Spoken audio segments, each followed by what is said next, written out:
একটা গল্প শুনবেন? চলুন তাহলে আজ একটা গল্প বলি। লিওনেল মেসি ছিলেন বার্সেলোনার প্রাণ, আর জেরার্ড পিকে ছিলেন বার্সেলোনার রক্ষণের প্রাণ। কিন্তু মেসি আর জেরার্ড পিকে একই সাথে বার্সেলোনার ইউথ একাডেমিতে খেলা শুরু করেছিলেন।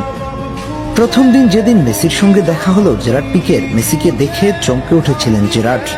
হ্যাংলা পাতলা গড়নের ছোট্ট একটা ছেলে, বেশ রুক্ষ সূক্ষ্ম। দেখলে মনে হয় প্রচন্ড বাতাসের গতির সাথে নিজেকে মানিয়ে নিতে পারবেন কিনা সেটাই যেন অনিশ্চিত।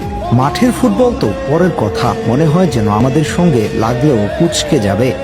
সেদিন জেরার্ড পিকে লিওনেল মেসিকে নিজের কাছে ডেকে এনে বলেছিলেন, তুমি সাবধানে খেলো আমাদের সঙ্গে। ওকে আমরা সেদিনই সাবধান করে দিয়েছিলাম যেন আমাদের সামনে নিজেকে সামলে রাখে। কিন্তু যেদিন প্রথম দিন ট্রেনিং সেশনে একসাথে মাঠে নামলাম, ও যেন পা থেকে বল ছাড়তেই চাইছিলেন না। আমাদের এক একজনকে যেন দিশেহারা করে ফেলছিলেন। আমরা ডিফেন্ডাররা এক একজন পাগল হয়ে গেছিলাম ওকে আটকাতে গিয়ে। আমাদেরকে যেন পাত্তাই দিচ্ছিলেন না। ওকে কিভাবে আটকানো যায় সেই চেষ্টাটা আমরা করছিলাম, কিন্তু ও যেন সবকিছু ছাড়িয়ে যেতে লাগলো। সেদিন ওর এমন পারফরমেন্স দেখে আমরা সবাই অবাক হয়ে গেছিলাম। অথচ ওকে দেখে মনেই হয়নি ঠিকভাবে আমাদের সামনে দাঁড়াতে পারবে। কিন্তু মাঠে ও কাউকে ছাড় দেননি।